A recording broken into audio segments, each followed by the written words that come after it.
ಆತ್ಮೀಯ ಬಂಧುಗಳೇ,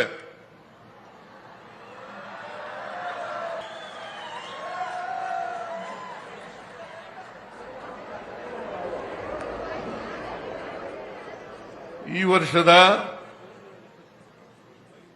ದಸರಾ ಮಹೋತ್ಸವವನ್ನ ಈ ದಿನ ಅಂತಾರಾಷ್ಟ್ರೀಯ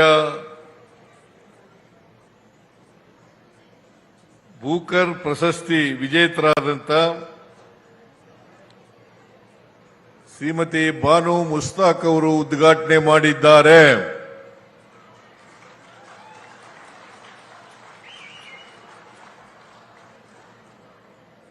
ಈಗಾಗಲೇ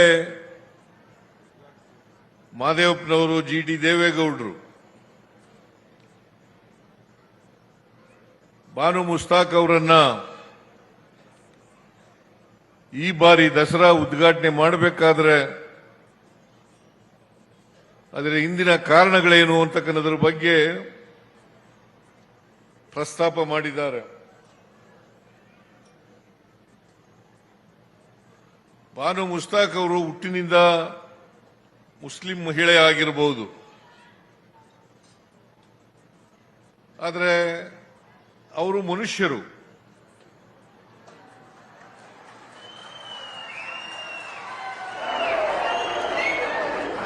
ಮನುಷ್ಯರನ್ನ ಪ್ರೀತಿಸಬೇಕೆ ಹೊರತು ಧರ್ಮದ ಆಧಾರದ ಮೇಲೆ, ಜಾತಿಯ ಆಧಾರದ ಮೇಲೆ ದ್ವೇಷಿಸಬಾರದು.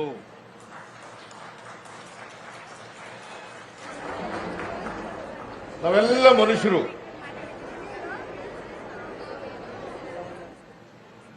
ನಾವು ಪರಸ್ಪರ ಪ್ರೀತಿಯಿಂದ ಇರಬೇಕು ಹೊರತು ಪರಸ್ಪರ ದ್ವೇಷದಿಂದ ಇರಬಾರದು.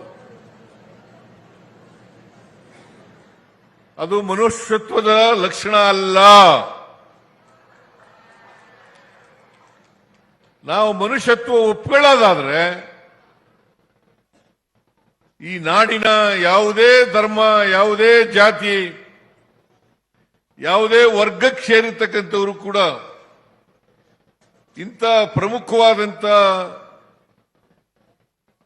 ನಾಡ ಹಬ್ಬಗಳ ಉದ್ಘಾಟನೆಯನ್ನ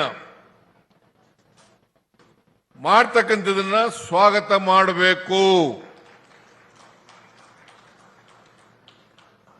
ಈ ನಾಡಿನ ಬಹುಸಂಖ್ಯಾತ ಜನ ಶ್ರೀಮತಿ ಬಾನು ಮುಸ್ತಾಕ್ ಅವರು ಉದ್ಘಾಟನೆ ಮಾಡ್ತಕ್ಕಂಥದನ್ನ ಒಪ್ಕೊಂಡಿದ್ದಾರೆ.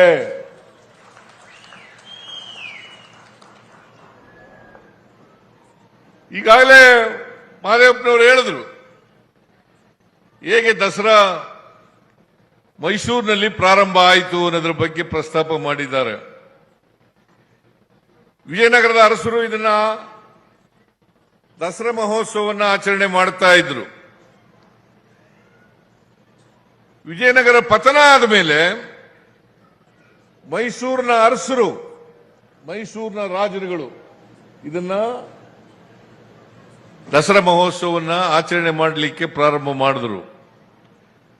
ಅಂದು 1610 ಅಂದಿನ ರಾಜರಾಗಿದ್ದಂಥ ರಾಜ ಒಡೆಯರ್ ಅವರು ಶ್ರೀರಂಗಪಟ್ಟಣದಲ್ಲಿ ಪ್ರಾರಂಭ ಮಾಡಿದ್ರು. ಅದಾದ್ಮೇಲೆ ಯಾರು ಮಾಡಿದ್ರು ಅನ್ನೋದ್ರ ಬಗ್ಗೆ ಎಲ್ಲ ಪ್ರಸ್ತಾಪ ಮಾಡಿದ್ದಾರೆ. ಶ್ರೀರಂಗಪಟ್ಟಣದಲ್ಲಿ ಹೈದರಾಲಿ, ಟಿಪ್ಪು ಅವರೆಲ್ಲರೂ ಕೂಡ ದಸರಾ ಮಹೋತ್ಸವವನ್ನು ಆಚರಣೆ ಮಾಡ್ತಾ ಇದ್ರು. ಇದರ ಇತಿಹಾಸ ಗೊತ್ತಿರಬೇಕು. ಬಾಬಾ ಸಾಹೇಬ್ ಅಂಬೇಡ್ಕರ್ ಅವರು ಹೇಳ್ತಾ ಇದ್ರು, ಯಾರಿಗೆ ಇತಿಹಾಸ ಗೊತ್ತಿರಲ್ಲ ಅವ್ರು ಯಾರು ಕೂಡ ಭವಿಷ್ಯವನ್ನು ನಿರ್ಮಾಣ ಮಾಡಲಿಕ್ಕೆ ಸಾಧ್ಯ ಇಲ್ಲ. ಪ್ರತಿಯೊಬ್ಬರು ಕೂಡ ಇತಿಹಾಸ ತಿಳ್ಕೋಬೇಕು. ಅದಕ್ಕೋಸ್ಕರನೇ ಸಂವಿಧಾನ ತಿಳ್ಕೊಳ್ಳಿ ಅಂತಕ್ಕಂಥ ಕಾರಣದಿಂದ ನಾನು ಮತ್ತು ಎಸ್.ಸಿ. ಮಾದೇವಪ್ಪ ಮಾತಾಡ್ಕೊಂಡು ಶಾಲಾ ಕಾಲೇಜುಗಳಲ್ಲೂ ಕೂಡ ಸಂವಿಧಾನದ ಪೀಠಿಕೆಯನ್ನ ಓದಬೇಕು. ಈಗ ನಿಮ್ಮ ಹಕ್ಕುಗಳು ಗೊತ್ತಾಗಬೇಕಲ್ಲ,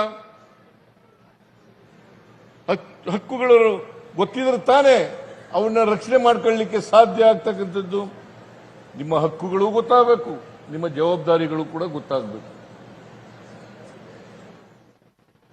ಹಕ್ಕುಗಳು ಜವಾಬ್ದಾರಿಗಳು ಜೊತೆನಲ್ಲೇ ಹೋಗೋದು ಯಾವಾಗಲೂ ಕೂಡ. ಬರೀ ಹಕ್ಕುಗಳಿರಲ್ಲ, ಜವಾಬ್ದಾರಿಗಳು ಕೂಡ ಇರ್ತವೆ. ಆದ್ರಿಂದ ನಾವು ಮುಂದಿನ ಪೀಳಿಗೆ ಸರಿಯಾದ ರೀತಿಯಲ್ಲಿ ಅರ್ಥ ಮಾಡ್ಕೋಬೇಕಾದ್ರೆ, ವ್ಯವಸ್ಥೆಯನ್ನು ಅರ್ಥ ಮಾಡ್ಕೋಬೇಕಾದ್ರೆ, ಸಮಾಜವನ್ನು ಅರ್ಥ ಮಾಡ್ಕೋಬೇಕಾದ್ರೆ ನಾವು ಅವರನ್ನು ದಾರಿ ತಪ್ಪಿಸ್ತಕ್ಕಂಥ ಕೆಲಸವನ್ನ ಮಾಡಬಾರದು. ಕ್ಷಣ ಕ್ಷಣದ ಸುದ್ದಿಗಳಿಗಾಗಿ ಫ್ರೀಡಂ ಟಿವಿ ಸಬ್ಸ್ಕ್ರೈಬ್ ಮಾಡಿ, ಲೈಕ್ ಮಾಡಿ ಹಾಗೂ ಫಾಲೋ ಮಾಡಿ. ಹೊಸ ಸುದ್ದಿಗಳ ನೋಟಿಫಿಕೇಶನ್ಗಾಗಿ ಬೆಲ್ ಐಕಾನ್ ಮೇಲೆ ಕ್ಲಿಕ್ ಮಾಡಿ.